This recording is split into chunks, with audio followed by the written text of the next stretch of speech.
impressive or empowering? That's what many Sabrina Carpenter fans and critics alike might be asking themselves. The pop star's new album, Man's Best Friend, is sparking quite the conversation. Gracing the cover, she's pictured on her knees while a suited man is pulling her hair almost leash-like. While some view the image as harmless, others say it is demeaning toward women, or suggest it promotes violence against women. The ladies of The View recently weighed in, and much like the public, they had split takes. Let's take a look. Oh, boo-hoo. It sounds like the 90s to complain about an album cover. Like, they're always provocative. You want to grab people's eyes. She's choosing it, and she's the powerful one. She's the one that's topping charts, winning Grammys. And even if her lyrics are strong and she's a feminist, I just think, I think about young girls seeing that.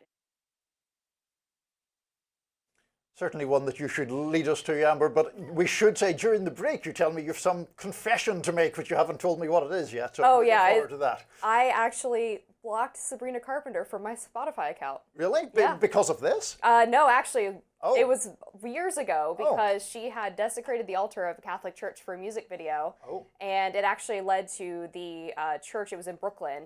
They had to have a massive, basically to purify the space because she had apparently submitted an application to film the music video with false information, and the priest involved got demoted as well. So it was a huge scandal, and her whole response to the thing was not an apology, but to say cheekily, well, Jesus was a carpenter too.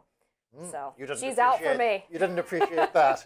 Yeah. So what do you make of her album cover? Yeah, I think it's gross. I mean, the other problem I have with her is that she very much monetizes a very raunchy version of sexuality to try to sell her music.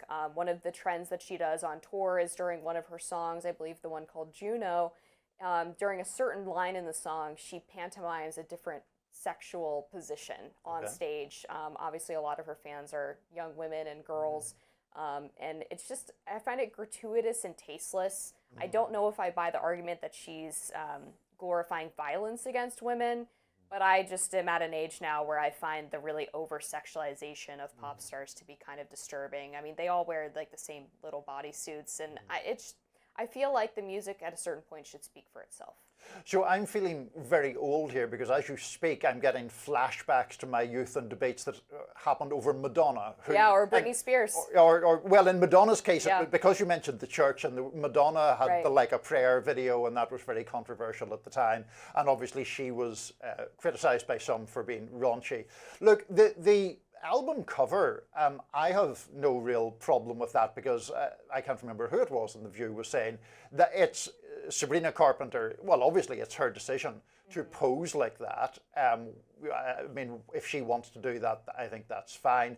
I'm generally reluctant to get into the area of policing sexual imagery or the expressions of sexuality from female pop stars or anybody else.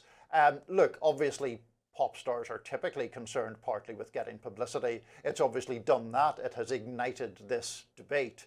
But if she finds that a sexy image or a sexually assertive image, that's fine with me. I think broadly I have fewer problems with the raunchiness of sexual imagery in pop music, perhaps generally, than you do. Yeah, I think that's probably fair. I mean, one of the other interesting things about this album cover is that after the backlash, she released an alternative cover that was much tamer and had her recreating a iconic photo shoot of Marilyn Monroe. In the Spectator world, Zoe Strimple writes, one assumes this is all part of the joke. Raunchy, submissive pop multimillionaire bows playfully to backlash and simply selects demure mode. But then she also referenced God again, saying that the alternative album cover was approved by God. Oh, that's right. Gosh, it's just stop. I couldn't remember whether it was approved by God or approved by Jesus, but at least she has some divine stamp on it now, I suppose. Look, it's created a lot of publicity, which I think is the objective. Right. But, you know, if she I think people should pose for whatever photos they like on their album covers. Good for them. Yeah, they're welcome to do it. I wonder if some of her fans are going to start finding the constant talk about sex to be a bit tiresome, maybe. Possibly. And maybe it'll get played out. But that's going to do it for us on Rising Live. Look out for more exclusive YouTube content coming your way today. And be sure to like, share, and subscribe to The Hill's YouTube channel so you never miss any content. And for those of you who like to listen while on the go, we are now available anywhere you listen to podcasts. Everybody have a wonderful 4th of July.